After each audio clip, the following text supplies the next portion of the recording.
Hello बच्चों, कैसे हो आप लोग। एक बार फिर आपका इस वीडियो चैनल में स्वागत है। आप लोगों को हमने कौन सा लेसन पढ़ाया था? इलेक्ट्रोकेमिस्ट्री। ओके, शुरुआत करी थी और उसमें दो दो टॉपिक्स आपको हो गए थे। एक तो मैंने बताया था कि इलेक्ट्रोकेमिस्ट्री यानी विद्युत रसायन होता क्या है, ठीक है। दूसरा क्या था कि विद्युत रसायन के अंतर्गत आप सेल पढ़ेंगे, तो सेल के बारे में बताया था। मेनली हमने डिस्कस किया था विद्युत रासायनिक सेल, उसकी पूरी मैकेनिज्म, पूरी क्रियाविधि आपको बताई थी और साथ साथ हुआ था उसके इलेक्ट्रोड विभव के बारे में भी जानकारी हो गई थी। तो सेल में जो एक लवण सेतु होता है यानी सॉल्ट ब्रिज, उसके बारे में भी आपको जानकारी दी थी पूरी डिटेल में, ठीक है। तो बाद में पहले सेल से संबंधित जो भी बातें हैं, इलेक्ट्रोड विभव हो गया, अभी मानक इलेक्ट्रोड विभव आपको पढ़ाएंगे। तो ये सारी बातें पढ़ाने के बाद फिर से एक बार समराइज हम कर देंगे, ठीक है ना। एक संक्षिप्त रूप में फिर से पूरी बातें बताएंगे आपको। तो चलिए आज स्टार्ट करते हैं। हम लोग पढ़ेंगे मानक इलेक्ट्रोड विभव, ओके। क्योंकि इलेक्ट्रोड विभव आपको जो पिछला वीडियो लेक्चर आपके पास गया होगा उसमें हमने समझा दिया है। तो बहुत सिंपल सा, बहुत थोड़ा सा डिफरेंस के साथ है। तो मानक इलेक्ट्रोड विभव भी आप समझ जाएंगे। चलिए स्टार्ट करते हैं। देखिए, मानक इलेक्ट्रोड विभव करना क्या है। जैसे मैंने आपको बताया था इलेक्ट्रोड विभव के दौरान कि ये एक वेसल है आपके पास और इस वेसल में हमने कोई सॉल्ट सॉल्यूशन भर रखा है और ये एक मेटल रॉड है, धातु की छड़। ये धातु की छड़ हो गई, ठीक ना। और इसमें उसी धातु का लवण का विलयन हमने भर रखा है। तो अगर मान लीजिए जिंक की धातु है तो ये जिंक सल्फेट का सॉल्यूशन हो गया, ठीक ना। धातु लवण का विलयन, बात समझ में आ रही होगी, ठीक है ना। एग्जाम्पल में अगर देखना चाहो तो आप, अगर ये जिंक आप इसको मानते हो, ये जिंक राड है या कॉपर राड है, तो यहाँ पर किसका सॉल्यूशन होगा? ZnSO4 का। तो जो सेल आपको हमने पढ़ाई थी उसमें सारे फिगर हमने बनाए थे। अब यहाँ पर हमने एक कॉमन चीज़ ले ली है कि कोई भी आप धातु ले सकते हैं। अगर मान लीजिए ज़रूरी नहीं कि आपको जिंक ही हर बार बनाना हो, तो जिस धातु को आप लेंगे, कॉपर लेंगे, निकल ले सकते हैं, सिल्वर ले सकते हैं, तो यहाँ पर उसी का लवण का विलयन भर देंगे, ठीक है ना। तो आपको बताया था कि इसमें जब धातु की छड़ को उसके लवण के विलयन में डुबाया जाता है तो क्या हो जाता है, ये धातु की छड़ इस विलयन के सापेक्ष या तो धनावेशित हो जाएगी या ऋणावेशित हो जाएगी। और जब ऐसा होगा तो इस धातु की छड़ और विलयन के मध्य एक विभव उत्पन्न होता है जिसे हमने इलेक्ट्रोड विभव नाम दिया था, ठीक है। अब मानक की स्थिति क्या है? तो सब कुछ ऐसे ही रहेगा, बस यहाँ पर जो हम धातु लवण का विलयन लेंगे उसकी सांद्रता को आपको एकांक लेना होगा, अर्थात 1m लेना होगा। यानी इलेक्ट्रोड विभव को डिफाइन करते समय, परिभाषित करते समय आपको विलयन की सांद्रता के संदर्भ में कुछ नहीं बोलना है, सांद्रता कुछ भी हो। लेकिन जब आप मानक इलेक्ट्रोड विभव को परिभाषित करेंगे तो सारा सेंटेंस वही रहेगा, लेकिन विलयन की सांद्रता कितना रहनी चाहिए? 1 मोलर रहनी चाहिए, यानी एकांक रहनी चाहिए, ठीक है ना। और इस समय ताप कितना होना चाहिए? ताप जो होना चाहिए वो 25 डिग्री सेल्सियस या फिर 298 केल्विन, ठीक ना। दोनों में से आप कुछ भी यूज कर सकते हैं, ये डिग्री सेल्सियस में, केल्विन में। और अगर आप चाहें तो एक चीज और भी लिख सकते हैं, 1 atm प्रेशर। हालांकि इसका कोई खास रोल नहीं होता है। तो ये 2 शर्तें आपको जरूर बोलनी है, एक तो 25 डिग्री सेल्सियस ताप और 1m सांद्रता विलयन की होनी चाहिए, ठीक ना। तो इस समय जो विभव यहाँ पर उत्पन्न होगा इन परिस्थितियों में, वही क्या हो जाएगा? आपका मानक इलेक्ट्रोड विभव हो जाएगा, ठीक ना। मानक इलेक्ट्रोड विभव को देखिए किस लेटर से रिप्रेजेंट करते हैं, प्रदर्शित करते हैं, E0 से, ठीक है। तो एक बार फिर से हम परिभाषित कर देते हैं जिससे आप लोग अपना नोट्स बना सकें मानक इलेक्ट्रोड विभव का। तो ध्यान से सुनिएगा, समझिएगा, फिर आप नोट्स अपना तैयार कर लीजिएगा, ठीक ना। कि 25 डिग्री सेल्सियस ताप पर धातु की छड़ को धातु लवण के 1 मोलर सांद्रता वाले विलयन में डुबाने पर धातु और विलयन के मध्य जो विभव उत्पन्न होता है उसे मानक इलेक्ट्रोड विभव कहते हैं। ये परिभाषा हो गई आपकी, ठीक है ना। तो ये था मानक इलेक्ट्रोड विभव। और ये जो इलेक्ट्रोड विभव है, मानक इलेक्ट्रोड विभव है, ये किस पर डिपेंड करेगा? तो एक कभी कभी ये भी क्वेश्चन पूछ लिया जाता है कि मानक इलेक्ट्रोड विभव को प्रभावित करने वाले कारक, ये क्वेश्चन आ जाता है एग्जाम में। तो उसका आंसर क्या होगा? 3 कारक हैं। पहला तो सबसे पहले यही है कि धातु की जो छड़ हम ले रहे हैं वो किस धातु की बनी है, क्योंकि सभी धातुओं का इलेक्ट्रोड विभव या मानक इलेक्ट्रोड विभव एक जैसा नहीं होगा। आयरन की धातु होगी तो उसका कुछ और हो सकता है, सिल्वर का कुछ और हो सकता है, कॉपर का, जिंक का, सबका अलग अलग होता है। इसलिए पहला फैक्टर तो यही हो गया, धातु की प्रकृति। किस पर डिपेंड करेगा? पहला हो गया धातु की प्रकृति। ओके। दूसरा फैक्टर क्या हो जाएगा? क्योंकि ताप भी इसमें इंपॉर्टेंट होता है तो ताप तो जरूर होगा, ठीक है ना। अगर ताप में परिवर्तन होगा तो भी इलेक्ट्रोड विभव के मान में, मानक इलेक्ट्रोड विभव के मान में चेंजेस आ जाएंगे, ठीक है। तीसरा क्या होगा? जो ये विलयन की सांद्रता अगर हम बदल दें, धातु लवण के विलयन की सांद्रता, तो यहां पर हम अगला टॉपिक लिख सकते हैं विलयन। तो विलयन किसका है? धातु लवण का विलयन है या विद्युत अपघट्य का विलयन है, विलयन की सांद्रता। ये 3 फैक्टर हैं, 3 कारक हैं जिन पर मानक इलेक्ट्रोड विभव या फिर इलेक्ट्रोड विभव आपका डिपेंड करता है, ठीक ना, निर्भर करता है।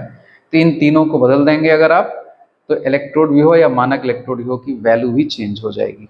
ओके, तो ये कंप्लीट हो गया आपका मानक इलेक्ट्रोड विभव और इलेक्ट्रोड विभव। ओके, तो इतना आपका कंप्लीट होता है। तो बच्चों, आप लोगों ने मानक इलेक्ट्रोड विभव समझ लिया, उससे संबंधित बातें क्लियर हो गई हैं आप लोगों की। अब देखिए, फिर से हमने सेल का स्ट्रक्चर बनाया है, आपको कुछ और भी समझाना है इसमें। तो ये सेल वही है जो आपको पिछला भी लेक्चर में समझाया था पूरा डिटेल में। ये जिंक की राड है और उसको जिंक सल्फेट के सॉल्यूशन में डुबाया गया, कॉपर की राड है और कॉपर सल्फेट के सॉल्यूशन में डूबी है। तो एक प्रकार से गैल्वेनिक सेल, रासायनिक, विद्युत रासायनिक सेल या डेनियल सेल आप कह सकते हैं इसको, ठीक है ना। अब इसमें देखिए 2 सेंटेंस हैं, 2 टर्म हैं, आपको अच्छे से समझाने हैं। कभी कभी आप जब बुक में पढ़ेंगे तो आपको मिलेगा, एक होता है ऑक्सीकरण विभव और दूसरा होता है अपचयन विभव। और इसमें सबसे कंफ्यूजन होता है बच्चों को जब न्यूमेरिकल लगाते हैं तो, ठीक है ना। तो वो सारी बातें आज क्लियर करनी है हमको कि कोई कंफ्यूजन ना रह जाए। ओके, तो देखिए ध्यान से, ऑक्सीकरण विभव क्या होता है? चूंकि ये एनोड है, ये क्या है? एनोड है। लेफ्ट साइड में एनोड होता है, राइट साइड में कैथोड होता है सेल में, और एनोड का साइन विद्युत रासायनिक में नेगेटिव होता है। तो ये एनोड है, एनोड पर चूंकि ऑक्सीकरण की क्रिया होती है, ठीक ना, यहाँ पर ऑक्सीकरण होता है हमेशा, यानी यहाँ पर क्या होगा, जो Zn है वो ऑक्सीकृत हो जाएगा और इलेक्ट्रॉन मुक्त करेगा। तो यहाँ पर जो विभव उत्पन्न होगा एनोड पर, उसको हम ऑक्सीकरण विभव कहेंगे। क्लियर हुआ इतना कि ऑक्सीकरण विभव कौन होता है? ऑक्सीकरण क्रिया के फलस्वरूप जो इलेक्ट्रोड पर विभव उत्पन्न हो रहा है उसे हम क्या कहेंगे? ऑक्सीकरण विभव कहेंगे, ठीक है ना। कहाँ उत्पन्न होगा? एनोड पर हमेशा। अब इस पर आ जाइए, इस पर क्या होता है? कैथोड है ये, तो कैथोड पर अपचयन की क्रिया होती है और यहाँ पर क्या होता है?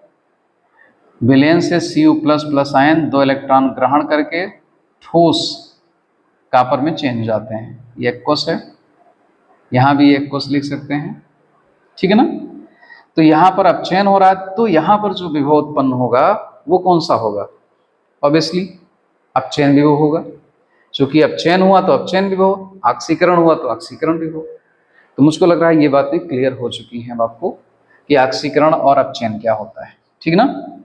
तो दोनों टर्म क्लियर हो गए।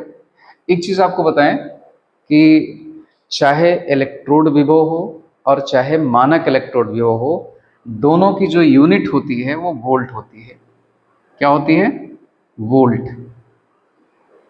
शायद यूनिट की बात हमने नहीं करी थी, इसलिए बोल दे रहे हैं आपको कि दोनों को हम वोल्ट में ही मेजर करते हैं। वोल्ट में। तो ये बात क्लियर हो गई। यानी मानक इलेक्ट्रोड विभव और इलेक्ट्रोड विभव दोनों को मापा किस में जाएगा? वोल्ट यूनिट में। ओके, ये बात खत्म करते हैं। अब फिर से लौटते हैं। चूंकि हमारे पास सेल में दो इलेक्ट्रोड हैं, एनोड और कैथोड, दोनों पर अलग अलग तरह के विभव आते हैं। लेकिन बच्चों इसको बहुत अच्छे से ध्यान रखना, जितने भी कैलकुलेशंस आप करेंगे, न्यूमेरिकल्स लगाएंगे, ठीक है, उसमें आपको इलेक्ट्रोड विभव दिया जाएगा प्रश्न में, या मानक इलेक्ट्रोड विभव दिया जाएगा, ठीक है ना। तो समस्या इसमें कोई नहीं आनी चाहिए। अगर आपको मानक इलेक्ट्रोड विभव या इलेक्ट्रोड विभव दिया है तो ये वास्तव में होता क्या है? ये होता है मानक अपचयन विभव या अपचयन विभव, ठीक है, लिख देते हैं हम इसको। यानी मानक इलेक्ट्रोड विभव ये किसके समतुल्य है? यानी मानक इलेक्ट्रोड विभव कहा जा रहा है तो आपके मन में क्या आना चाहिए? मानक अपचयन विभव। क्या आएगा? मानक अपचयन विभव, ठीक ना। अगर कहा जा रहा है सिर्फ इलेक्ट्रोड विभव, मानक नहीं कहा जा रहा है, इलेक्ट्रोड विभव, तो ये किसके इक्वल होगा? अपचयन विभव के इक्वल होगा, अपचयन विभव। बात समझ गए? इन दोनों में क्या अंतर है? इन दोनों में कोई खास अंतर नहीं, आपको वही बता चुके हैं हम। मानक में मानक इलेक्ट्रोड विभव का मतलब हुआ कि मानक परिस्थितियां हैं, यानी विलयन की सांद्रता 1 मोलर है और टेम्परेचर 25 डिग्री सेल्सियस या 298 है। और अगर मानक शब्द नहीं लगा है तो इसमें कोई बाध्यता नहीं है, टेम्परेचर 25 से ज़्यादा भी हो सकता है, कम भी हो सकता है। सांद्रता विलयन की 1 मोलर नहीं रहेगी, कुछ और रह सकती है। तो उस समय जो विभव उत्पन्न होगा उसको हम इलेक्ट्रोड विभव कहेंगे, ठीक ना। तो इलेक्ट्रोड विभव, अपचयन विभव, ये दोनों एक दूसरे के इक्वल हैं, आप इसमें से कोई समस्या नहीं है। क्योंकि IUPAC ने आक्सीकरण विभव टर्म को समाप्त कर दिया है, सारे कैलकुलेशन में आपको अपचयन विभव यूज करना है। ओके, अब अपचयन विभव को बार बार अपचयन विभव लिखा हुआ नहीं मिलेगा, आपको क्या लिखा मिलेगा? इलेक्ट्रोड विभव मिलेगा या मानक इलेक्ट्रोड विभव मिलेगा, ठीक है ना। बात मेरी समझ में आ गई। अब एक चीज और समझाते हैं कि आक्सीकरण विभव, जैसे कोई धातु है उसका इलेक्ट्रोड बना हुआ है तो उस पर आक्सीकरण की क्रिया हो रही है, तो हमको जो विभव मिलेगा वो आक्सीकरण विभव मिलेगा। तो उसको हम अपचयन विभव में कैसे परिवर्तित करें ये सीखना है, ठीक ना। यानी आक्सीकरण विभव को आक्सीकरण विभव ये कैसे कन्वर्ट हो जाएगा? किसमें? अपचयन विभव में, अपचयन विभव में। और अपचयन विभव मतलब इलेक्ट्रोड विभव, ठीक है ना। तो ये सीखना आपको। तो देखिए कोई समस्या इसमें नहीं है। आक्सीकरण विभव, जैसे मान लीजिए इस इलेक्ट्रोड की हम बात करें तो यहां पर Zn का क्या हो रहा है? आक्सीकरण हो रहा है। और जो विभव उत्पन्न हुआ हम मान लेते हैं ये है 0.76 वोल्ट, ठीक है। तो इसका अपचयन विभव कितना हो जाएगा? अब सोचेंगे हम कैसे पता करें अपचयन विभव? तो कुछ नहीं करना है, केवल इस प्रोसेस को रिवर्स कर देना है। यानी अपचयन विभव के लिए हम रिएक्शन अगर लिखना चाहें तो ऐसे लिखेंगे, +2 इलेक्ट्रॉन गिव्स आउट Zn, और जो वैल्यू है वो यहाँ कितनी लिखी है? 0.76 वोल्ट। तो बस आपको सिर्फ माइनस साइन लगा देना है, परिमाण में कोई चेंज नहीं होगा, ठीक। तो इसका मतलब किसी भी धातु का मानक आक्सीकरण विभव और अपचयन विभव एक दूसरे के विपरीत होते हैं, उनका चिन्ह विपरीत होता है, परिमाण में कोई अंतर नहीं होता है। समझ में आ गया होगा। अगर इसका आक्सीकरण विभव इतना है तो अपचयन विभव कहीं हमको जरूरत पड़ रही है तो हम क्या लगा देंगे? माइनस साइन इस्तेमाल कर देंगे। आपको बता दें, अब जो न्यूमेरिकल क्वेश्चंस दिए जाते हैं उसमें इसका कहीं शायद जिक्र ही नहीं किया जाएगा, इसलिए आपको कोई समस्या नहीं होगी, सीधे वो अपचयन विभव ही दिया जाएगा आपको, या अपचयन विभव ना लिखा होगा तो इलेक्ट्रोड विभव लिखा होगा, ठीक है ना। तो इसलिए कोई समस्या होने वाली नहीं है। बस आप अपना अब दिमाग ज़्यादा मत लगाइएगा, कि नहीं हम तो यहाँ पर ऑक्सीकरण हो रहा है तो हम ऑक्सीकरण विभव रखेंगे, ऐसा कुछ नहीं करना आपको। आप किसी भी सवाल को लगाते समय आपको दोनों इलेक्ट्रोडों के लिए अपचयन विभव ही रखना है, ठीक है ना। इतनी बात क्लियर हो गई, कंफ्यूजन समाप्त, ठीक। अब बच्चों हम लोग समझते हैं कि सेल विभव क्या होता है और सेल का विद्युत वाहक बल क्या होता है, ठीक ना। तो बहुत थोड़ा सा डिफरेंस है दोनों में कि सेल विभव क्या होता है। देखिए पहले इसके बारे में बताते हैं सेल विभव क्या है। तो ये है इलेक्ट्रोड एनोड और ये है कैथोड। इन दोनों इलेक्ट्रोडों के विभवों का जो अंतर होगा वो सेल विभव बोला जाएगा। मतलब आप कह सकते हैं कि इन दोनों इलेक्ट्रोड के विभवों के बीजगणितीय योग को हम सेल विभव कहेंगे, सेल पोटेंशियल, ठीक है ना। और इसको रिप्रेजेंट करेंगे हम लोग ई सेल से। अगर ये सेल मानक परिस्थितियों में है, मतलब ये विलेन जो आपका है 1 मोलर सांद्रता का है दोनों जगहों पर, तो इसी के सामने लग जाएगा ई नॉड सेल। तब क्या लगा देंगे, ई नॉड। तो ये हो जाएगा सेल का मानक सेल विभव तब कहा जाएगा, ठीक है ना। तो बस इतना ही अंतर होता है दोनों में, बाकी कोई अंतर और नहीं है। मानक और सेल विभव में, मानक सेल विभव और सेल विभव में इतना ही डिफरेंस होता है कि सेल विभव जो होगा यहाँ मानक परिस्थितियां नहीं होंगी और मानक सेल विभव जब होगा तो मानक परिस्थितियां रहेंगी, ठीक है ना। अब आते हैं विद्युत वाहक बल क्या होता है। तो ये जो सेल विभव है, ठीक है ना, ये सेल विभव हम कभी भी मेजर करते हैं, लेकिन जो सेल का विद्युत वाहक बल होता है वो सेल विभव ही होता है, लेकिन इस सेल से कोई विद्युत धारा ना ली जा रही हो। यानी ये सेल जब काम ना कर रही हो तब जो इसका विभव है सेल का, उसको हम नाम देंगे सेल का विद्युत वाहक बल, ठीक है ना। और ये वही मैक्सिमम पोटेंशियल है जो सेल से प्राप्त किया जा सकता है। सेल विभव का मान हमेशा इससे कम रहेगा। तो अगर आपको डिफरेंस बाई द वे लिखना हो तो 1-2 पॉइंट आप लिख सकते हैं, ठीक ना। कि सेल विभव क्या हो गया, दोनों इलेक्ट्रोडों के विभवों के बीजगणितीय योग होता है ये। और ये क्या है, ये सेल विभव जब सेल से विद्युत धारा ना ली जा रही हो तब जो सेल विभव होता है उसे हम सेल का विद्युत वाहक बल कहते हैं, ठीक है ना। और ये मैक्सिमम यानी सबसे अधिकतम विभव है जो सेल से प्राप्त किया जा सकता है, और सेल विभव का मान हमेशा विद्युत वाहक बल के मान से कम होता है, ठीक है ना। आपको ज़्यादातर बुक्स में जो मिलेगा जो सवाल लगाएंगे उसमें नॉर्मली क्या रहेगा कि चाहे ई सेल लिखा जाए चाहे ईएमएफ, आपको काम वही करना है, तो कोई समस्या इसमें नहीं होनी चाहिए, ठीक है ना।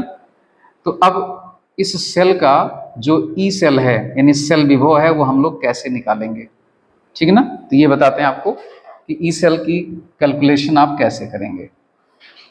तो देखिए जो ई सेल आपको निकालना होता है सेल विभव, अब इसको हम मिटा दे रहे हैं, सिंबल का इस्तेमाल करेंगे। तो E cell is equal to हो जाएगा E cathode minus E anode. इसका मतलब समझ पाए, यानी अगर हमको सेल का विभव निकालना है तो ये फार्मूला हमको यूज करना पड़ेगा। यानी कैथोड ये इलेक्ट्रोड है ना, इसका विभव माइनस एनोड का विभव, ठीक है। तो दोनों को माइनस करके हम क्या निकाल लेंगे, सेल का विभव निकाल लेंगे। एक बात, अब मान लीजिए ये सेल मानक परिस्थितियों में है, ये 25 डिग्री सेल्सियस टेम्परेचर है और इसकी सांद्रता 1m है, इसकी भी सांद्रता 1m है, तो मानक स्थितियां बन गई। तो सेम फार्मूला यहां अप्लाई हो जाएगा, ई नॉट सेल हो जाएगा, यानी मानक सेल विभव। और सब जगह आपको करना क्या है, नॉट लगा देना है बस, और कुछ नहीं करना है, माइनस ई नॉट कैथोड एनोड, ठीक है ना। ये चीज हो गया। तो दोनों देखिए फार्मूले में कोई अंतर है नहीं, अंतर है, और दोनों जगहों पर सेम टाइप का फार्मूला है, बस केवल अंतर क्या है, सिंबल का। यहाँ नॉट लगा हुआ है, नॉट जहां भी लग जाए आप समझिएगा मानक परिस्थितियां आ गई हैं, ठीक है। तो इस तरह से सेल विभव आप निकाल सकते हैं। अब इसको निकाल करके और क्या इंफॉर्मेशन, क्या सूचना आपको मिल सकती है, ठीक है, वो समझाते हैं आपको। अगर आपने ये सेल विभव निकाला माइनस करके और ई सेल या ई नॉट सेल की वैल्यू आ गई नेगेटिव, यानी ई सेल का मान ऋणात्मक हो गया। ओके, तो इसका मतलब हुआ कि जो सेल रिएक्शन है या जो सेल आपको दी गई है वो अपने आप काम नहीं करेगी, अर्थात उसमें दी गई दिशा में अभिक्रिया नहीं होगी। जैसे मान लीजिए हम एक काल्पनिक सेल मान लेते हैं कि ये सेल आपको दी गई है a plus B plus plus gives out a plus plus plus B. तो ये एक सेल अभिक्रिया है, ठीक है ना। इस सेल अभिक्रिया की जो भी वैल्यूज आपको दी जाएं उन वैल्यूज का इस्तेमाल करके आपने ये फार्मूला लगाया और इस सेल के लिए ई सेल का मान नेगेटिव आ गया, ठीक है। तो जब नेगेटिव आया तो इसका मतलब क्या हुआ कि ये सेल जिस तरह से दर्शाई गई है अभिक्रिया उस तरह से होगी नहीं, अर्थात इस सेल में ए का ऑक्सीकरण हो रहा है, नहीं होगा। बी का क्या हो रहा है, अपचयन नहीं होगा। क्यों नहीं होगा, क्योंकि ई सेल का मान नेगेटिव आ रहा है, ठीक ना। तो क्या होगा, इसका मतलब ये सेल अभिक्रिया रिवर्स ऑर्डर में हो जाएगी। रिवर्स ऑर्डर मतलब कि इस तरह से A plus plus plus B gives out A और प्लस बी प्लस, ये चीज हो जाएगा। ये नहीं होगा और ये हो जाएगा, ठीक है। कब, जब ई सेल का मान नेगेटिव आ जाए। तो ई सेल का मान नेगेटिव आने का मतलब ये हो जाएगा कि जो सेल अभिक्रिया है वो दी गई दिशा में संभव नहीं है, उसके विपरीत दिशा में संभव है। लेकिन अगर ये सेल अभिक्रिया है और आपने निकाला ई सेल का मान पॉजिटिव आ गया, तो जब पॉजिटिव आ जाएगा तो इसका मतलब जिस डायरेक्शन में ये सेल अभिक्रिया दी गई है उस डायरेक्शन में ये पॉसिबल है, संभव है, ठीक ना। इसी डायरेक्शन में होती चली जाएगी, अर्थात ए का ऑक्सीकरण होगा और बी का अपचयन होगा, कोई समस्या नहीं। तो ये इंफॉर्मेशन हम और ड्रा कर सकते हैं ई सेल से।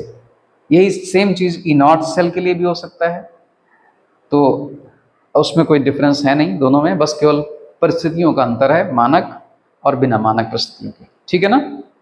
तो ये बातें क्लियर हो गई। अब इसमें सवाल में एक चीज और बहुत महत्वपूर्ण है, बहुत ध्यान से समझिएगा। अभी पिछले टॉपिक में बताया भी था आपको, फिर से एक बार बताते हैं कि जैसे ई सेल आप निकालने चल रहे हैं तो आपको यहां पर क्या लिखना है, कैथोड का इलेक्ट्रोड विभव लिखना है, और यहां पर क्या लिखना है, एनोड का लिखना है। तो ध्यान दीजिएगा, एनोड का लिखना है तब भी आपको अपचयन विभव ही लिखना है, और कैथोड का लिखना है तो कैथोड पर तो अपचयन होता है तो अपचयन विभव रहेगा ही रहेगा, ठीक ना। आपको देखिए वैल्यूज जो दी जाती हैं वो ऐसे दी जाएंगी, अपचयन के फॉर्म में ही दी ही जाती हैं ज़्यादातर। फिर भी आप सतर्क रहिए, अगर कभी भी आपको ऐसे दे दिया गया, ऐसे दे दिया गया है +2 इलेक्ट्रॉन और इसकी वैल्यू आपको दे दी गई ई, या यहीं पर सीधे लिख दिया गया इसकी वैल्यू कितना है, ई की वैल्यू हो गई 0.76 वोल्ट, ऐसे लिख दिया गया है। तो चूंकि ये ऑक्सीकरण दिया गया है और इसकी वैल्यू है 0.6 वोल्ट, जब आप यहाँ पर रखने आएंगे वैल्यू तो आप ये वैल्यू नहीं रखेंगे बल्कि माइनस करके रखेंगे, क्योंकि ये आपको दिया क्या है, ऑक्सीकरण। ऑक्सीकरण विभव हो गया ये, लेकिन हमको यहाँ रखना क्या है, अपचयन विभव रखना है। तो हम क्या करेंगे, इसको अपचयन विभव में कन्वर्ट कर लेंगे। कन्वर्ट करने में कोई समस्या नहीं है। ऑक्सीकरण विभव अगर इतना दिया है तो अपचयन विभव कितना होगा, -0.76 वोल्ट हो जाएगा, वो आप रख देंगे, ठीक ना। तो एक बात बता रहा हूं कि हो सकता है कभी ऐसा क्वेश्चन आ जाए। अब ज्यादातर आपको अपचयन के फॉर्म में ही दिया जाता है, मतलब ऐसे लिखा होगा, ये सब मान लीजिए नहीं लिखा है, ऐसे लिखा होगा EZn++/Zn। ये शो करता है कि ये अपचयन का फॉर्म है, क्योंकि देखिए ऑक्सीकृत अवस्था है और ये क्या है, अपचयित अवस्था है, ठीक ना। मतलब ऐसे Zn+++2 electron gives out Zn, अपचयन हुआ ना ये, तो बस यही चीज हटा दी गई और इन दोनों के बीच में ऑब्लिक का साइन लगा दिया गया। तो अगर इस तरह से कहीं लिखा है, सिंबल आपको दिख रहा है और ये वैल्यू लिखी है -0.76 वोल्ट, तो आप तुरंत समझ जाइए ये कौन सा विभव दिया गया आपको, अपचयन विभव ही दिया गया है, और इसी को आप इलेक्ट्रोड विभव भी कह सकते हैं। तो सीधे ये वैल्यू यहाँ पर पुटअप कर देनी है। और कापर का लिए, ये कापर है, एनोड है, इस पर अपचयन होगा, इसका भी अपचयन विभव दिया जाएगा। मान लीजिए ऐसे दिया हुआ है और मान लीजिए इसकी वैल्यू है 1.46 वोल्ट, सपोज कर लेते हैं, एग्जैक्ट हो भी सकती नहीं भी, तो 1.46 वोल्ट को हम यहाँ पर रख देंगे यहाँ पर। तो आपका ये क्वेश्चन क्या हो जाएगा, 1.46 माइनस, फिर माइनस साइन है, 0.76 वोल्ट। इस तरह से आप इसको सॉल्व कर लेंगे। ओके, अभी कुछ इस पे बाद में कुछ क्वेश्चंस आपको इस फार्मूले पर कराएंगे हम। ओके, तो ये हो गया कैसे आप ई सेल कैलकुलेट करेंगे, कैसे उसकी मतलब निकालेंगे वैल्यूज़। तो अब इसके बाद ये सब सीख गए आप लोग कि सेल क्या होता है, ठीक है ना, और उसमें जो साल्ट ब्रिज यानी लवण सेतु लगता है वो क्या है, मानक इलेक्ट्रोड विभव क्या है, इलेक्ट्रोड विभव क्या है, ई सेल क्या होता है, सेल का ईएमएफ क्या होता है, ठीक ना, ये सारी बातें आपको समझाई। अगर कन्फ्यूज़न हो तो मुझको ज़रूर बताइएगा। अब देखिए, जो ये सेल है इसका एक रिप्रेजेंटेशन भी होता है रेखा चित्र के माध्यम से, यानी यहाँ पर पात्र वगैरह हम नहीं बनाएंगे, केवल लिखेंगे, तो उसको भी समझना आपको ज़रूरी है। तो अब हम लोग सीखेंगे कि एक विद्युत रासायनिक सेल को हम कैसे रेखा चित्रों के माध्यम से प्रदर्शित कर सकते हैं, ठीक है ना। ओके, आपको सीखना बेटा कि जो ये सेल बनी है, ऐसे विद्युत रासायनिक सेल कोई भी हो सकती है, तो विद्युत रासायनिक सेल हो, गैल्वेनिक सेल हो, उसको हम रेखा चित्रों के माध्यम से कैसे रिप्रेजेंट करेंगे, कैसे प्रदर्शित करेंगे, ठीक है ना। तो चलिए देखते हैं किस तरह से करते हैं। तो इसमें आपको ये ध्यान रखना है कि एनोड को हमेशा लेफ्ट साइड में यानी बाईं तरफ रखना है और कैथोड को हमेशा दाहिनी तरफ रखना है। ये इस तरह का रिप्रेजेंटेशन रहेगा, आपको भी विशेष ध्यान रखना पड़ेगा। तो चलिए हम शुरुआत करते हैं। तो देखिए, सबसे पहले ये सेल है, इसी के माध्यम से आपको बनाना सिखाएंगे। तो सबसे पहले देखिए, इसमें सेल में क्या लगा, हमने एक मेटल की रॉड लगाई है, ठीक ना। तो यहाँ पर हम मेटल को कैपिटल एम से दिखाएंगे, और चूंकि दोनों जगहों पर मेटल अलग अलग हो सकती है, इसलिए हम इसको M1 नाम दे सकते हैं। क्या नाम दे दिए, M1, यहाँ लिख देते हैं M1, ठीक है ना। ये पहली वाली मेटल हो गई, इधर वाली एनोड की। और इसमें चूंकि ये मेटल रॉड कैसी है, सॉलिड है, तो आगे ब्रैकेट में लिखा जाएगा S, सॉलिड। ओके, फिर इसके बाद ये मेटल रॉड डूबी हुई है उसके लवण के विलयन में, तो यहाँ पर क्या लगाएंगे, एक हाइफन लगा, सॉरी एक ऑब्लिक यानी तिरछी लाइन खींचेंगे, और फिर आगे लिखेंगे इसमें विलयन में क्या चीज़ मौजूद है, इसी धातु का आयन मौजूद है, क्योंकि आपको बताया था जिंक सल्फेट आयोनाइज हो जाएगा तो Zn++ और SO4- देगा। तो जो धातु की छड़ होती है उसमें उसी का आयन भी होता है, तो नेगेटिव को नहीं दिखाया जाता, सिर्फ पॉजिटिव यानी धातु को ही रिप्रेजेंट करेंगे। तो इसी धातु का आयन भी मौजूद होगा, लेकिन उसको हमको नहीं पता है कि उस पर कितने चार्ज होंगे, एक भी हो सकता है, दो भी हो सकता है, तो हम क्या लिख देंगे, N+ लिख देंगे। ओके, और यहाँ पर हम लिखेंगे एक्वस, AQ, क्योंकि ये जलीय विलयन है इसका। और कभी कभी अगर सांद्रता दी गई हो, जैसे मान लो हमको पता हो कि जो जिंक आयन है या धातु आयन जो भी है यहाँ पर, उसकी सांद्रता 0.011 है, तो हम यहाँ पर ब्रैकेट में 0.001 भी लिख सकते हैं, ठीक ना। तो जैसा आपको गिवन हो वैसा आप लिखिएगा, फिलहाल ये सिंपल रिप्रेजेंटेशन हम आपको बता रहे हैं। तो ये हो गया। अब बताइए, ये वाला पूरा चैम्बर इससे किससे जुड़ा है, लवण सेतु से। तो लवण सेतु को हम लोग रेखा चित्रों में दो समानांतर लाइन खींचकर प्रदर्शित करते हैं। तो ये लवण सेतु को दिखा रहा है, और ये तिरछी लाइन जो दिखा रहा है, ये दोनों की प्रावस्था में परिवर्तन है, इसलिए दिखा रहा है, ठीक ना, कि दोनों अलग अलग निकाय के रूप में मौजूद है यहाँ पर, इसलिए ये तिरछी लाइन हो गई उनके बीच में। अब लवण सेतु इस वाले चेंबर से किससे जुड़ा हुआ है, विलयन से, और विलयन में क्या है, दूसरी वाली मेटल का आयन इसमें घुला हुआ है।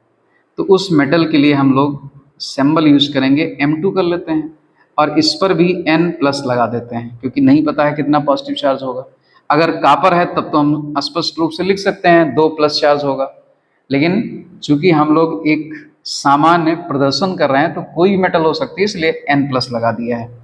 फिर यहाँ पर एक्वस लिखेंगे, अगर सांद्रता दी है तो सांद्रता लिख देंगे, नहीं तो एक्वस लिख के छोड़ देंगे, और फिर वही तिरछी लाइन खींचेंगे और अब की बार दूसरी वाली मेटल की रॉड हमको मिल रही है ये वाली, तो मेटल रॉड हो गई। यहाँ पर लिखेंगे M2 किस फॉर्म में है, सॉलिड स्टेट में है, तो S लिख दिया जाएगा।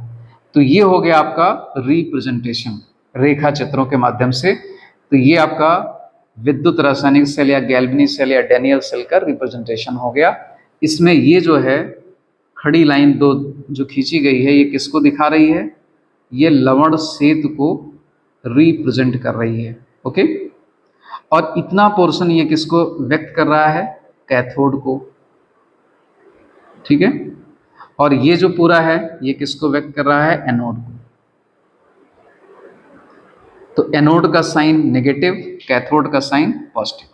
तो इस तरह से हम सेल को रिप्रेजेंट किया करेंगे, किसी भी विद्युत रासायनिक सेल को। ठीक है ना। अब इसमें कुछ चीजें कई बार नाम आता है, जैसे गैल्वेनी सेल, वोल्टीय सेल, विद्युत रासायनिक सेल, ठीक है ना, डैनियल सेल, शुष्क सेल, ये तमाम जो चीजें हैं इनमें कोई कंफ्यूजन ना हो तो इनको आपको समझाते हैं हम आपको। ठीक है ना।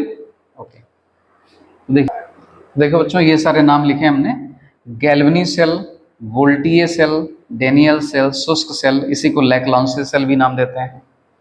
तो ये सारी सेल का जो नाम है ये सब किस कैटेगरी के अंतर्गत आती हैं, ये विद्युत रासायनिक सेल हैं, विद्युत रासायनिक सेल। एक कंफ्यूजन ये क्लियर हुआ कि जो डिफरेंट नाम दिए गए हैं वास्तव में ये सभी विद्युत रासायनिक सेल हैं। अब इन तीनों में देखिए क्या है अंतर। एक्चुअली में जो ये सेल हमने यहाँ बना रखी है, सबसे पहले ये सेल बनाई गई थी तो इसमें फिजिक्स के दो वैज्ञानिक थे, एक गैल्वेनी थे, एक वोल्टा थे। तो इस सेल में मानक परिस्थितियां थी यहाँ पर, और उस समय सेल का नाम था, दोनों के नाम पर सेल का नाम दे दिया गया, गैल्वेनी सेल या वोल्टीय सेल। ठीक ना। तो इसी सेल को हम, अगर यहाँ पर कंसंट्रेशन एकांक होगी, दोनों की सांद्रता एकांक होगी, तो उसी को हम चाहे गैल्वेनी सेल कह दें चाहे वोल्टीय सेल कह दें। ठीक ना। और जैसे ही सांद्रता में चेंज कर देंगे तब इसी सेल को हम नाम देना शुरू कर देंगे, या इस जैसी कोई भी सेल हो, मतलब यहाँ पर कॉपर जिंक हटा करके कोई और ले लें, जैसे मान लीजिए यहाँ पर निकिल ले लिया, यहाँ पर एजी ले लिया, तो भी सेल बनेगी। तो इन सारी सेलों को हम नाम क्या देंगे, डैनियल सेल कहते रहेंगे। ठीक ना। तो ये भी एक डैनियल सेल का एग्जाम्पल है। वैज्ञानिकों के सम्मान में ये नाम दे दिया गया था, गैल्वेनी या वोल्टीय सेल, दोनों के नाम पर, चूंकि दोनों इन्वॉल्व थे।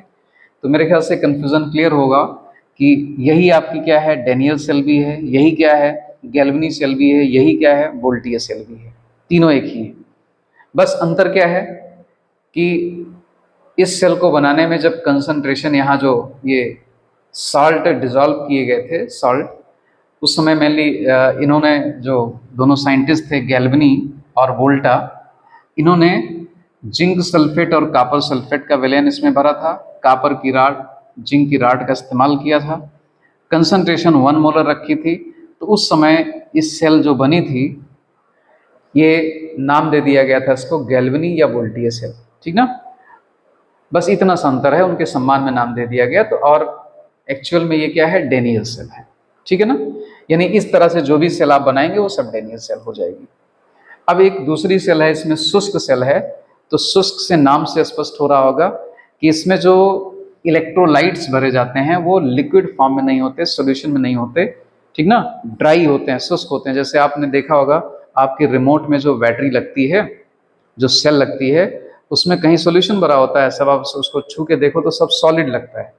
तो वहाँ पर बहुत ही सॉलिड पेस्ट के फॉर्म में होते हैं इलेक्ट्रोलाइट्स। तो ऐसी सेल को हम नाम कह देते हैं शुष्क सेल। लेकिन शुष्क सेल भी विद्युत रासायनिक सेल होती है। ठीक है ना। तो ये सारे कंफ्यूजन आपको क्लियर हो गए होंगे, बात क्लियर हुई। ठीक है, तो ये आपका पूरा क्लियर हुआ। इसमें से आप लोग नोट्स अच्छे से तैयार कर लीजिएगा। ठीक है ना। जितनी चीज़ें इंपॉर्टेंट और बताइए आपको, वो सारी चीज़ें नोट्स में लिख लीजिएगा तो आपको समझ में आता रहेगा। ठीक है, ओके। तो बच्चों, आप लोगों ने क्या क्या सीख लिया अभी? आप लोगों ने सीख लिया कि सेल विभव यानी ई सेल कैसे निकालेंगे, किस फार्मूले से, और एक गैल्वेनी सेल या डैनियल सेल का या विद्युत रासायनिक सेल का जो रेखा चित्रों के माध्यम से प्रदर्शन है वो भी करना आपको सिखा दिया, कैसे आप बनाएंगे और सेल में क्या कैसे बना होगा तो आप क्या समझ जाएंगे, ठीक ना। ये सारी बातें हो गई हैं। तो इसमें से जो ई सेल निकालने का आपका तरीका है उसको हम एक एग्जाम्पल के माध्यम से और क्लियर करना चाह रहे हैं कि आप देख लीजिए कैसे उसको हम सवाल को सॉल्व करेंगे अगर आता है तो, ठीक है ना। तो मान लेते हैं हमारे पास एक काल्पनिक अभिक्रिया है जिसमें हमने दिखाया है रिएक्टेंट को ए वी से रिप्रेजेंट किया है, प्रोडक्ट को सी डी से कर देते हैं। तो मान लीजिए सी डी से नहीं बल्कि ए बी से ही करेंगे, आयंस के फॉर्म अलग अलग रहेंगे। तो जैसे ये ए है, एक रिएक्टेंट है, और ये बी है, प्लस प्लस गिव्स आउट ए प्लस प्लस प्लस बी, ठीक ना। तो जो आयनिक फॉर्म होती है उसको नॉर्मली एक्वस के फॉर्म में लिखा जाता है ए क्यू, और इसमें सॉलिड। अब यहाँ पर ये एक्वस फॉर्म में हो जाएगा और ये हो जाएगा सॉलिड फॉर्म में। तो ये हमने काल्पनिक सेल अभिक्रिया लिख रखी है। और मान लीजिए ये सेल अभिक्रिया दे करके और आपसे पूछा जाए कि क्या ये दी गई दिशा में संभव है अथवा नहीं, ठीक ना। तो आप कैसे इसका निर्धारण करेंगे कि ये रिएक्शन दी गई दिशा में संभव होगी अथवा नहीं होगी।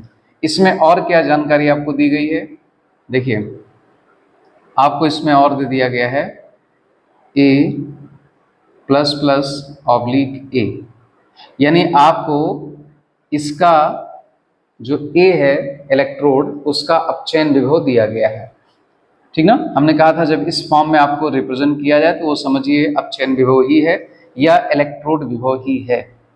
तो ये लिखा हुआ है -1.05 वोल्ट। ये फिगर एक्चुअल नहीं है, हमने मान लिया है काल्पनिक रूप से। और दूसरा वैल्यू आपको दिया गया है oblique B is equal to 0.86 volt. ये दोनों वैल्यू आपको गिवन है, दी गई है। अब आपसे क्वेश्चन किया जा रहा है कि जो ये सेल अभिक्रिया है क्या ये दी गई दिशा में संभव है अथवा नहीं। तो इसको कैसे आप सॉल्व करेंगे, इसके लिए सबसे पहला तरीका है आप इसका ई सेल निकालें। इसी में हम आपसे ई सेल भी पूछ सकते हैं, मतलब क्वेश्चन ऐसे भी बन सकता है कि ये सेल अभिक्रिया संभव है अथवा नहीं। अगर संभव है तो इसका ई सेल यानी सेल का जो विभव होगा वो कितना होगा। तो आपको ये सॉल्व करना ही पड़ेगा। फार्मूला आप लगाएंगे E cell is equal to, तो ये लिखेंगे E cell is equal to E cathode, C for cathode ले लीजिएगा, और minus E anode, A for anode कर लेते हैं, ठीक है ना। पूरा नाम नहीं लिख रहा है इसको। अब इसमें से कैसे आप डिसाइड करोगे इसको देख करके कि कैथोड कौन बनेगा। तो आपको बताया हुआ है कि विद्युत रासायनिक सेल हो चाहे कोई भी हो, कैथोड पर आपको अपचयन की क्रिया होती है, ये पता लगाना है। तो इसमें देखिए सेल को देखिए, सॉरी सेल रिएक्शन को देखिए और पता लगाइए इसमें किसका अपचयन हो रहा है। तो देखिए बी के पास पहले पॉजिटिव चार्ज था, अब पॉजिटिव चार्ज खत्म हो गया। इसका मतलब हुआ इसने इलेक्ट्रॉन ग्रहण किया है अभिक्रिया के दौरान। तो इसका मतलब जो ये बी है प्लस प्लस, इसका अपचयन हो गया। क्या हो गया, अपचयन। अपचयन कहाँ होता है, कैथोड पर होता है। तो हमको पता चल गया कि इसमें जो बी ये है, बी प्लस प्लस और बी, ये जो युग्म बनेगा यही अपचयन है हमारा, यही कैथोड पर होगा, यही कैथोड पर क्रिया होगी अपचयन की। तो यहाँ पर अपचयन विभव कैथोड का ये वाला हम रख लेंगे। तो ई कैथोड की वैल्यू हम रखेंगे 0.86 वोल्ट माइनस ई ए। अब दूसरा वाला हमको पता ही चल गया है, ये एनोड है, एनोड पर होता है ऑक्सीकरण। तो ऑक्सीकरण किसका हो रहा है, ए का। इसने 2 इलेक्ट्रॉन त्याग दिए तो ये ऑक्सीकरण हो गया। तो हमको पता चल गया एनोड पर हमको किसकी वैल्यू रखनी है। तो ए वाली जो वैल्यू है वो एनोड के प्लेस पर रखनी है, ठीक है ना। तो ये रखेंगे -1.05 वोल्ट हो गया। अब देखिए इसमें 0.86 माइनस माइनस हो जाएगा प्लस 1.05। तो ये वैल्यू कितना आ जाएगी आपकी 191 वोल्ट आ जाएगी, इतना आ जाएगी। तो ई सेल की वैल्यू बच्चों क्या आ रही है, 1.91 वोल्ट तो आ ही रही, लेकिन इसका साइन क्या है, पॉजिटिव है, ठीक ना, प्लस साइन है। तो आपको बताया था कि अगर प्लस साइन होगा तो सेल अपक्रिया दी गई दिशा में संभव होगी।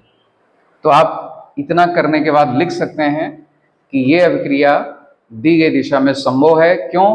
क्योंकि इस अभिक्रिया या इस सेल के लिए ई सेल की वैल्यू जो आ रही है वो प्लस में आ रही है, और संभव है तो कितना उसका वोल्टेज है, यानी कितना उसका विभव है, तो वो भी निकल आया आपका 1.91 वोल्ट।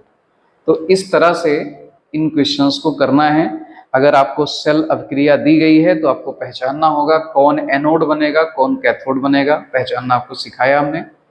फिर आपको वैल्यूज दी गई होंगी, उन वैल्यूज में से सेलेक्ट करके यहाँ रखना होगा चुन करके कि कैथोड पर कौन सी वैल्यू रखेंगे, एनोड पर कौन सी रखेंगे। पता लगाने का तरीका आपने सीख लिया होगा इसमें से। अब देखिए, जो ये वैल्यू दी गई है इसको कभी कभी इस फॉर्म में भी दे दिया जाता है, ऐसे दे दिया जाएगा आपको, A plus 2 electron gives out A, और इसकी वैल्यू वही दे दी जाएगी -1.05 वोल्ट, और इसको दे दिया जाएगा B++ 2 electron gives out B। E की वैल्यू इसकी दे गई 0.86 वोल्ट, ठीक ना, ऐसे दे दिया जाएगा। तो इसमें कोई समस्या है? देखिए यहाँ पर जो आपको ये दिया गया है ये अपचयन विभव ही दिया गया है। क्यों? रिएक्शन को देख के पता चल रहा है ए का 2 इलेक्ट्रॉन ग्रहण कर रहा है तो अपचयन हो गया, बी भी 2 इलेक्ट्रॉन ग्रहण करके अपचयन कर रहा है, तो दोनों के अपचयन विभव ही दिए गए हैं हमको। तो चाहे इस फॉर्म में दिए जाएं चाहे इस फॉर्म में दिए जाएं, दोनों बातें एक ही हैं, दोनों आपको आना चाहिए। इसलिए मैंने दोनों तरीके बता दिए आपको। अपचयन विभव आपको पता है, आप सेल रिएक्शन देख के पता लगाइए कि कहाँ पर अपचयन होता है, कौन एनोड बनेगा, कौन कैथोड बनेगा, उसकी वैल्यू उसके स्थान पर रख दीजिए और ई सेल निकाल लीजिए, ठीक ना। तो इस तरह से जो कन्फ्यूज़न था, एक मान लीजिए कन्फ्यूज़न रहा होगा, तो उसको मैंने क्वेश्चन के माध्यम से भी सॉल्व कर दिया, ठीक है ना। बाकी आप इसके एक्सरसाइज के क्वेश्चन लगाएंगे, कोई समस्या होगी आप मुझसे ज़रूर पूछिए, आपका कन्फ्यूज़न जो भ्रम है और दूर होता चला जाएगा, ठीक है ना। अब इसके बाद हम लोग पढ़ते हैं कि इलेक्ट्रोड विभव का मापन कैसे करेंगे, ठीक ना। जो इलेक्ट्रोड विभव, एक एक इलेक्ट्रोड का विभव है, उसका हम मेजरमेंट यानी मापन कैसे करेंगे, ठीक है ना। तो अब देखिए, आपको ये सीखना है कि कैसे मानक इलेक्ट्रोड विभव का मापन किया जाएगा, चाहे वो धातु हो चाहे वो अधातु, ठीक ना। कैसे मेजर करेंगे उसको, तो देखिए मेजरमेंट करने के लिए यहाँ पर इंग्लिश में हमने लिखा है और यहाँ पर सिंबल हमने यूज कर लिया है, measurement of E not. E not का मतलब होता है मानक इलेक्ट्रोड विभव, ठीक है ना। तो ये हिंदी में पूरा लिख दिया है, इंग्लिश में शॉर्ट में कर दिया थोड़ा सा। तो मेजरमेंट कैसे किया जाएगा, मापन कैसे करेंगे। तो मान लीजिए जिस धातु का हमको मापन करना है, सपोज करिए हमको लिथियम का मेजरमेंट करना है, ठीक ना। ये लिथियम मान लीजिए धातु है, Li ले लिया हमने, यहाँ पर सब वही गैल्वेनिक सेल पूरा बनाएंगे और इसको हमने अमीटर या वोल्ट मीटर से कनेक्ट कर रखा है, ठीक। तो मान लीजिए अगर हम सिर्फ इतना काम करें कि ये एक इलेक्ट्रोड लिथियम वाला बना दिया, उसको वायर से कनेक्ट करके अमीटर या वोल्ट मीटर से जोड़ दिया, तो आप बताओ क्या ऐसी स्थिति में मेजरमेंट पॉसिबल होगा? इस निडल में कोई डिफ्लेक्शन, कोई विक्षेप आएगा, कोई पाठ्यांक प्राप्त होगा? तो इसका आंसर है नहीं होगा। क्यों?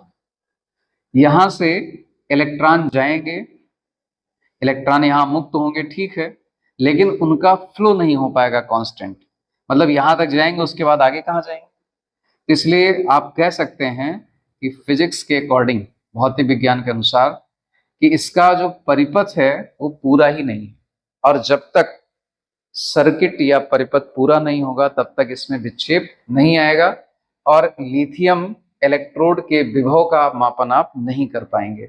इतनी बात समझ में आई? तो फिर क्या करें, चलिए मान लेते हैं इसको आपने कॉपर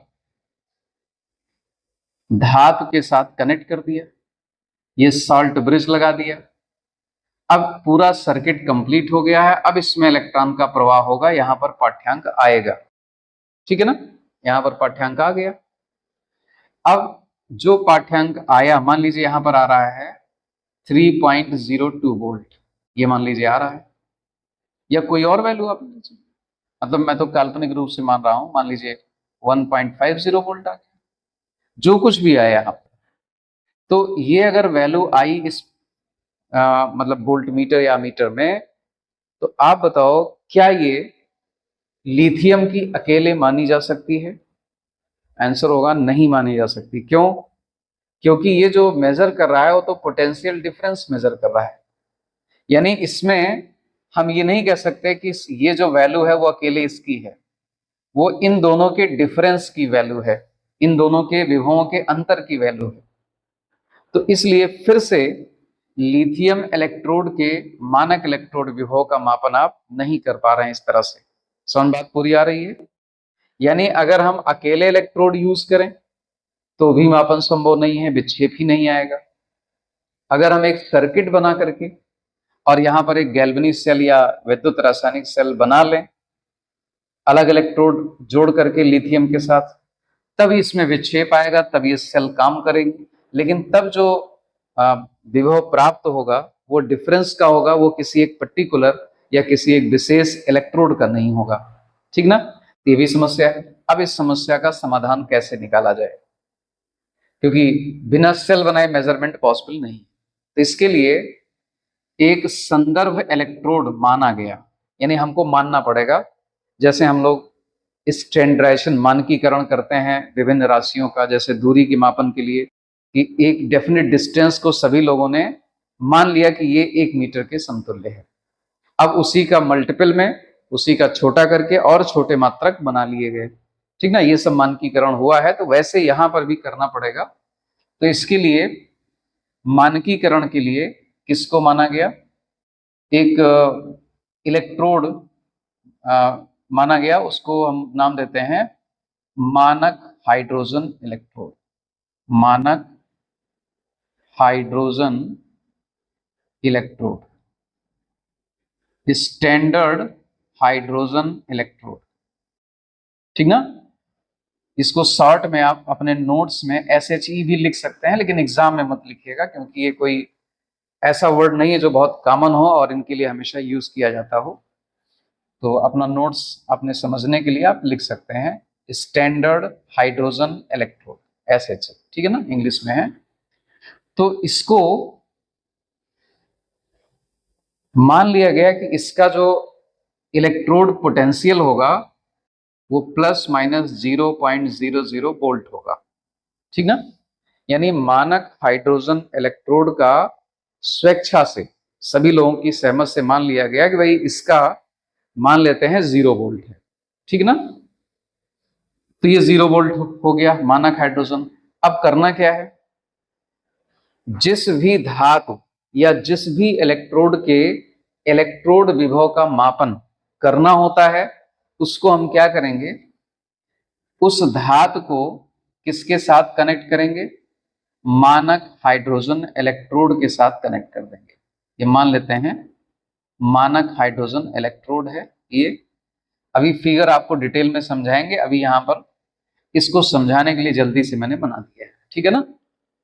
तो ये हमारा हो गया SHE, और ये लिथियम का इलेक्ट्रोड हो गया। यहां पर भी इसकी जो 1m साल्ट सोल्यूशन है, 1m विलेन भरा हुआ है इसके अंतर्गत, ये मान लीजिएगा आप, क्योंकि मानक परिस्थिति में 1 मोलर होना चाहिए, टेम्परेचर 25 डिग्री। ठीक है? तो उस परिस्थितियों में लिथियम इलेक्ट्रोड को किसके साथ कनेक्ट किया गया? मानक हाइड्रोजन इलेक्ट्रोड के साथ जोड़ दिया गया। ओके? अब यहां पर जो विक्षेप आया, मान लीजिए यहां पर आया 3.05 वोल्ट, इतना आया। तो अब हम इसी को क्या मान लेंगे? इस वैल्यू को हम लिथियम का इलेक्ट्रोड पोटेंशियल वैल्यू मान लेंगे। क्यों? क्योंकि इसने डिफरेंस निकाला होगा, कोई बात नहीं है, दोनों का डिफरेंस करके निकला, यहां पाठ्यांक आया, हमको मिला। चूंकि इसका तो 0 है ना, इसका तो हमने स्वेच्छा से कितना मान रखा है? 0 मान रखा है। तो जब अगर 0 मान रखा है तो इसका तो 0 हो गया, जो कुछ वैल्यू यहां पर आ रही है इसका मतलब ये इसकी। ठीक है ना? तो इस तरह से लिथियम का ये पोटेंशियल हमने मेजर कर लिया और उसको नोट कर लिया हमने। चलो इतना आ गया। ओके? अब क्या करना है, अब यहां पर मान लीजिए हम दूसरी मेटल लाएं, तो ध्यान रहे ये चीज कि सारी मेटल को इसी के सापेक्ष, यानी सारे इलेक्ट्रोड का पोटेंशियल का मापन, विभव का मापन इसी के सापेक्ष किया जाएगा, कि जितना इसका कंट्रीब्यूशन हो रहा है वो सब में हो जाएगा, ठीक ना। तो अब मान लीजिए हमको जिंक का निकालना है, तो हम जिंक मेटल यहां पर लगा देंगे, और जिंक मेटल का इलेक्ट्रोड, जिंक धातु का इलेक्ट्रोड बना के उसके विलयन में डुबा करके 1m, और उसको फिर से कनेक्ट कर देंगे किसके साथ, स्टैंडर्ड हाइड्रोजन इलेक्ट्रोड के साथ जोड़ देंगे। ओके, जोड़ दिया। अब मान लीजिए फिर यहां पर विक्षेप आया 0.76 वोल्ट, तो हम यहां नोट कर लेंगे कि जो इसका विभव है वो कितना है, 0.76 वोल्ट है जिंक का। तो इस तरह से विभिन्न धातुओं और अधातुओं सभी को मानक हाइड्रोजन इलेक्ट्रोड के साथ जोड़ करके पहले गैल्वेनी सेल बनाया गया या डेनियल सेल का निर्माण किया गया। उसके बाद इसमें अमीटर या वोल्ट मीटर में जो भी विक्षेप या जो पाठ्यांक प्राप्त हुआ वही इसकी वैल्यू मान ली गई, क्योंकि SHE का इलेक्ट्रोड विभव कितना मान लिया गया है, 0 मान लिया गया है, ठीक है ना। तो इस तरह से सबकी गणना कर ली गई, सबका निर्धारण कर लिया गया, और निर्धारण करने के बाद एक लिस्ट तैयार कर ली गई, ठीक है ना।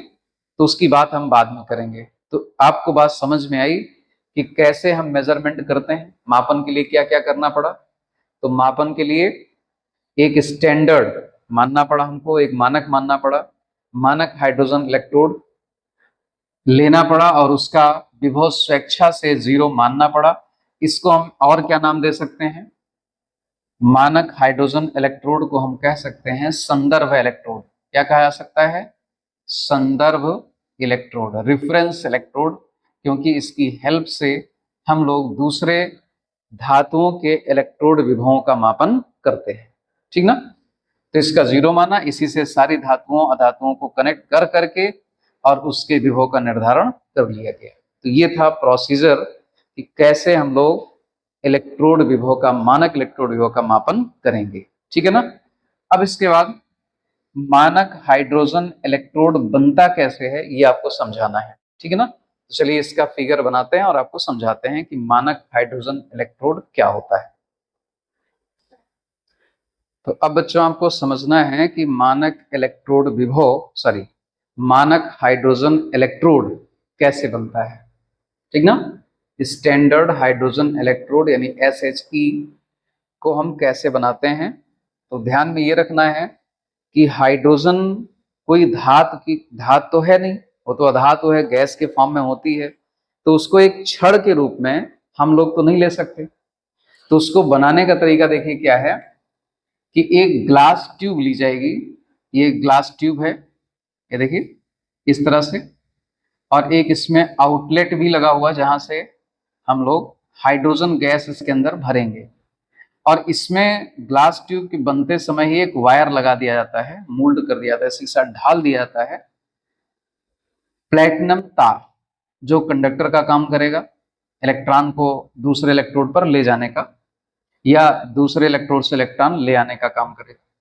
और ये बीच में सबसे नीचे की साइड में एक प्लेट लगी हुई है प्लेटिनम की, बहुत ही पतली प्लेट होती है, तो उसको फॉइल कह सकते हैं आप, पन्नी। तो ये पतली प्लेट होती है, उसी पर सूक्ष्म विभाजित प्लेटिनम डिपॉजिट होता है। जैसे आप लोग देखे होंगे रेगमाल, अगर याद हो, घरों में उसको यूज करते हैं जब पेंटिंग के दौरान रगड़ने के लिए इस्तेमाल करते हैं, दानेदार संरचना बनी होती है उस पर। तो वैसे ही इमेजिन कर लीजिए आप लोग कि हमारे पास एक पतली सी फाइल है और इसी पर दानेदार प्लेटिनम जमा कर दिया गया है। तो उस तरह का ये होता है ये हिस्सा, और ये विलयन है किसका, अम्ल का विलयन है, जिसकी सांद्रता कितनी रखनी है हमको, 1 मोलर, यानी एकांक सांद्रता रखनी।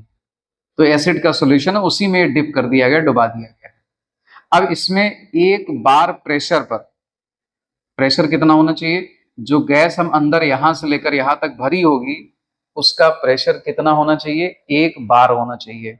ये मेंटेन करना बहुत कठिन काम होता है, लेकिन यही किया जाता है इसमें, ठीक है ना।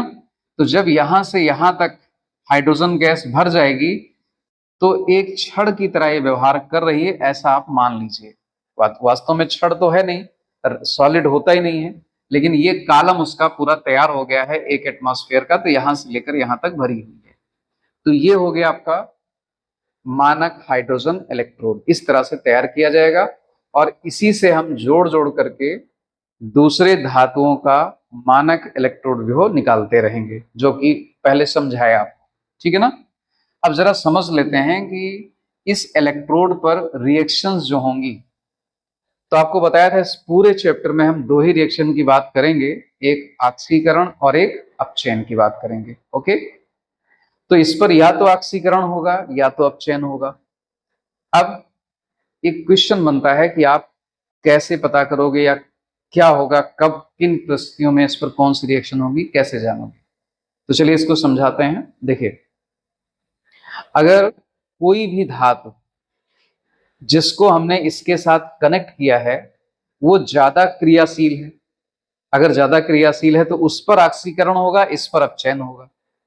और अगर इससे यानी हाइड्रोजन से भी कम क्रियाशील कोई धातु या धातु है, तो जब उसके साथ इसके साथ जोड़ेंगे उस धातु या धातु को, तो उस पर अपचयन होगा और इस पर क्या होगा, ऑक्सीकरण।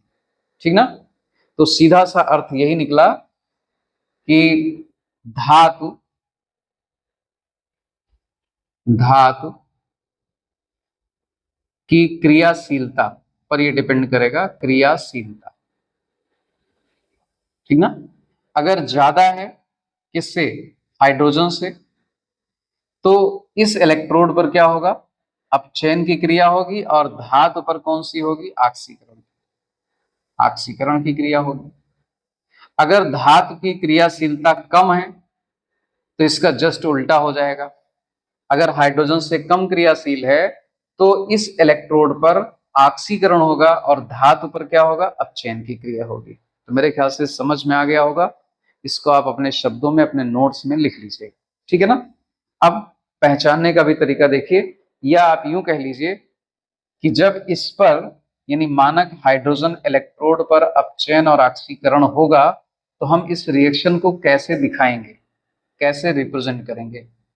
तो देखिए, इनको सरल रूप में हम लिख देते हैं कि अगर मानक हाइड्रोजन इलेक्ट्रोड पर अपचयन होता है, अपचयन अपचयन होगा तो क्या होगा, अपचयन होने में ध्यान रखिएगा कि जो विलेन में H+ आयन है, इस विलेन में बहुत सारे H+ आयन हैं, वो H+ आयन में से दो H+ आयन क्या करेंगे, दो इलेक्ट्रॉन को ग्रहण कर लेंगे और इलेक्ट्रॉन ग्रहण करने की प्रक्रिया ही क्या होती है, अपचयन कहलाती है। तो ये क्या बन जाएगा, हाइड्रोजन गैस बन जाएगी। और हाइड्रोजन गैस तब यहां पर ऐसे बुलबुलों के फॉर्म में निकलती हुई दिखाई देगी, ठीक ना। इस इलेक्ट्रोड पर हाइड्रोजन गैस ऐसे निकलेगी, बुलबुले बनेंगे, क्योंकि वो घुलेगी तो है नहीं पानी में, तो ऊपर जाएगी, निकल आएगी बाहर, ठीक है ना। तो ये हो गया हाइड्रोजन गैस। तो ये हाइड्रोजन आयन ने इलेक्ट्रॉन ग्रहण कर लिया, H2 गैस बनी, तो इसमें गैस के बुलबुले निकलेंगे।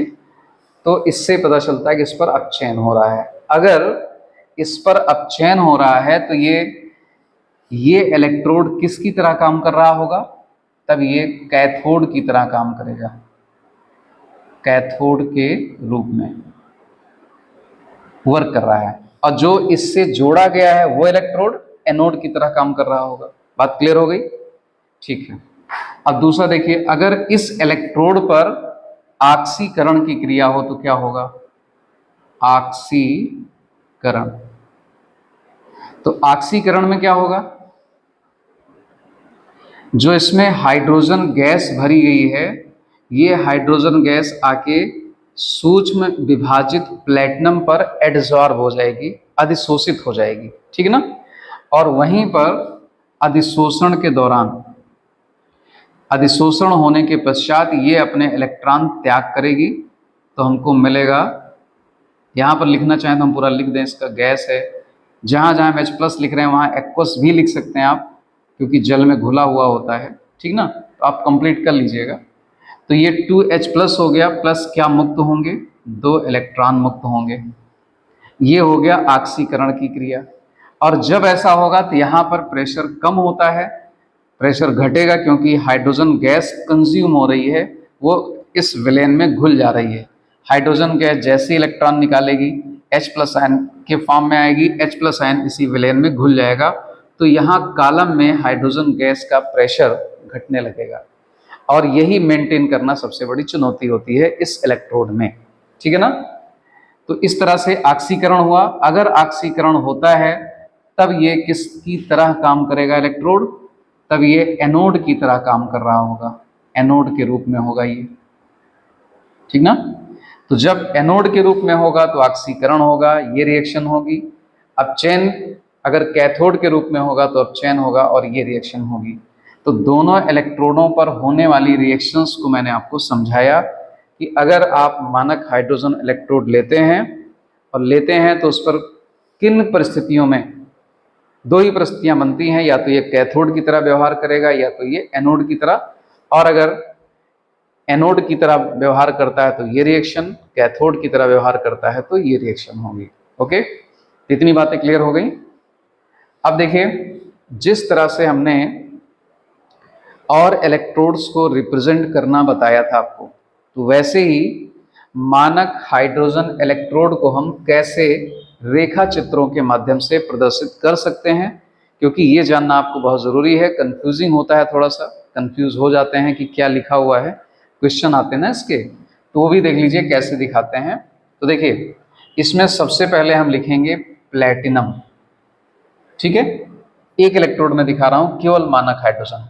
तो देखिए, सबसे पहले प्लेटिनम तार था और ये प्लेटिनम की फाइल है, तो इसी के कांटेक्ट में हाइड्रोजन गैस आएगी। प्लेटिनम कैसा है, सॉलिड है। अब यहाँ पर एक लाइन खींच देंगे क्योंकि दोनों की फेज अलग है। हाइड्रोजन कैसा है, H2 के फॉर्म में है और गैसियस फॉर्म में है, तो गैस और सॉलिड की प्रावस्थाएं अलग अलग होती हैं, इसलिए इनके बीच में एक लाइन खींच देंगे, ठीक है ना। फिर एक लाइन और खींचेंगे क्योंकि अब अगला क्या है, हाइड्रोजन गैस किसके कांटेक्ट में है, इस विलेन के, और विलेन में क्या भरा है, H+ आयन। तो यहाँ पर लिखा जाएगा H+, इसकी कंसंट्रेशन भी लिखते हैं जी 0.01 जो भी दी गई हो, और नहीं दी है तो हम सिर्फ लिखेंगे एक्वस, ठीक ना। तो इतना पूरा किसको रिप्रेजेंट करेगा, मानक हाइड्रोजन इलेक्ट्रोड को करेगा। अगर यहाँ पर 1m लिख दिया जाए तो डेफिनेटली ये मानक हाइड्रोजन इलेक्ट्रोड होगा, और उसी का हम ज़्यादातर इस्तेमाल भी करते हैं, दूसरा और कोई नहीं मिलेगा। फिर भी अगर 1m यहाँ नहीं है तो आप इसको सिंपली हाइड्रोजन इलेक्ट्रोड मान सकते हैं, ठीक है ना। तो इतनी बात मेरे ख्याल से समझ में आ गई होगी कि कैसे हम लोग मेजरमेंट करते हैं हाइड्रोजन, मानक हाइड्रोजन इलेक्ट्रोड को कैसे हम प्रदर्शित करते हैं, ये तरीका हो गया उसका। जब आप एक्सरसाइज के क्वेश्चन करेंगे तो सेल को इसी तरह से लिखा गया होगा, तो आपको कोई सवाल लगाते समय कंफ्यूजन ना हो, इसलिए सारी बातें आपको बताई हमने, ठीक है ना। तो अब आपने मानक हाइड्रोजन इलेक्ट्रोड के बारे में सारी जानकारियां ले ली हैं, सीख लिया होगा उम्मीद करता हूं। अब एक टॉपिक या एक टर्म और बहुत यूज होता है, वो है रेडॉक्स युग्म। कभी कभी इस नाम से दे दिया जाता है तो थोड़ा सा बच्चों में कंफ्यूजन आता है कि रेडॉक्स युग्म क्या होता है भैया, इसके बेसिस पर हम चीज़ें कैसे करेंगे, सॉल्व कैसे करेंगे न्यूमेरिकल्स को, ठीक है ना। तो ये बात ध्यान से समझ लीजिए, रेडॉक्स युग्म क्या होता है। तो इसमें दो वर्ड हैं, एक रेड और एक ऑक्स। तो इसका मतलब हुआ, रेड से मतलब है रेड्यूस्ड, ऑक्स का मतलब हो गया ऑक्सीडाइज्ड। यहाँ पर ऑक्सीडाइज्ड है, वैसे तो ऑक्सीडेशन से भी मीनिंग निकलता है इसका।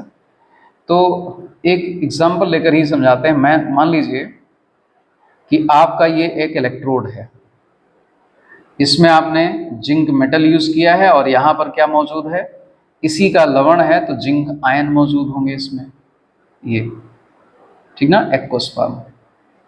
बात समझे। तो अगर देखा जाए तो इस इलेक्ट्रोड पर दो चीजें हैं, एक तो जिंक है जो कि अपचयित अवस्था है, अपचयित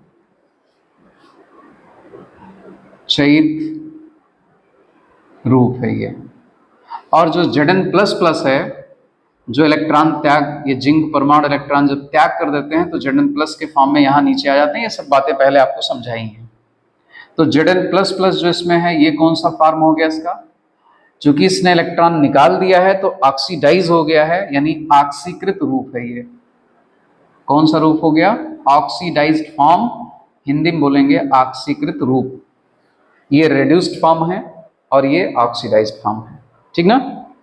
तो जब इन दोनों को एक साथ हम रिप्रेजेंट करें, जैसे ऐसे लिख दिया जाए Zn plus plus oblique Zn, तो ये जो युग्म बन रहा है, युग्म मतलब जोड़ा होता है, यहाँ पर Zn प्लस प्लस और जिंक दोनों का जो युग्म है, इसी को क्या कहा जाएगा? रेडॉक्स कपल कहा जाएगा। अर्थात रेडॉक्स युग्म दो स्पीसीज समान प्रकार की होनी चाहिए, उनका आयनिक फॉर्म और अनआयनिक फॉर्म होना चाहिए। एक आयनित अवस्था है, एक आयनित अवस्था नहीं है, तो इनका जो युग्म है इसी को हम क्या नाम देंगे? रेडॉक्स युग्म कहा जाएगा। ऐसे मान लीजिए हमको कॉपर का रेडॉक्स युग्म लिखना है, तो हम ऐसे लिख देंगे, ये ऑक्सीकृत रूप हो गया और ये हो गया अपचयित रूप, ठीक है ना। तो ये कॉपर का रेडॉक्स युग्म हो गया, ये जिंक का रेडॉक्स युग्म हो गया। इसी तरह से सारे धातुओं के आप रेडॉक्स युग्म लिख सकते हैं, अधातुओं के भी लिख सकते हैं, ठीक है ना। तो ये रेडॉक्स युग्म आप देख रहे हैं, और रेडॉक्स युग्म को प्रदर्शित करने का तरीका यही है कि पहले आप ऑक्सीकृत अवस्था लिख दें, फिर बाद में अपचयित अवस्था लिखें। और आपको भी पीछे जो सवाल बताया था उसमें देखिए हमने ऐसे ही दिया था, ई नॉट फिर या ई के फॉर्म में दिया था। तो मेटल मान लीजिए Zn है तो ऐसे लिखा होगा, तो इसका मतलब ये हो गया Zn का रेडॉक्स युग्म। और अगर ई लिख दिया गया तो इसका मतलब पूरा क्या निकलेगा कि इस रेडॉक्स युग्म का इलेक्ट्रोड विभव कितना होगा, ठीक ना। अगर ई लिखा हुआ है तो इसका मतलब इस रेडॉक्स युग्म के इलेक्ट्रोड विभव को प्रदर्शित किया गया है। तो यहाँ आगे वैल्यू भी लिखी होगी 0.76 वोल्ट। तो समझ में आ गया कि इस रेडॉक्स युग्म का इलेक्ट्रोड विभव अगर यहाँ ये लगा दिया जाए तो हो जाएगा मानक इलेक्ट्रोड विभव इस युग्म का इतना है, इतना वोल्ट है, ठीक ना। तो इसी तरह से आप अधातुओं के भी रेडॉक्स युग्म लिख सकते हैं। जैसे मान लीजिए ब्रोमीन का आपको लिखना है, तो ब्रोमीन का Br2 ये हो गया ऑक्सीकृत अवस्था, और Br माइनस चूंकि इसने इलेक्ट्रॉन ग्रहण कर लिया, तो जिसने इलेक्ट्रॉन ग्रहण कर लिया उसके ऊपर नेगेटिव चार्ज आया, तो इसका मतलब वो अपचयित रूप हो गया और ये ऑक्सीकृत रूप हो गया। तो ये हो गया रेडॉक्स कपल किसका? ब्रोमीन का। ओके, तो इसी तरह से रेडॉक्स कपल लिखे जाते हैं। अब आपको जब विद्युत रासायनिक श्रेणी पढ़ाएंगे तो इनके माध्यम से बात करेंगे, रेडॉक्स कपल के भाषा में बात करेंगे, क्योंकि कुछ जगहों पर इनका इस्तेमाल किया गया है सवाल लगाने में भी और तमाम तरह के कंपैरिजन में भी। जैसे क्रियाशीलता है, अपचायक क्षमता है, तो उनमें भी इन शब्दों को इस्तेमाल किया गया है, तो वो सब समझाएंगे आपको, ठीक है ना। तो इतना आप लोग कंप्लीट करिएगा। इस वीडियो में बस यहीं तक पढ़ाते हैं, अगला फिर टॉपिक जो होगा वो अगले वीडियो में आएगा। तो उम्मीद करता हूँ कि आप इसको पढ़ते रहेंगे। फिर मिलते हैं अगले वीडियो में। धन्यवाद।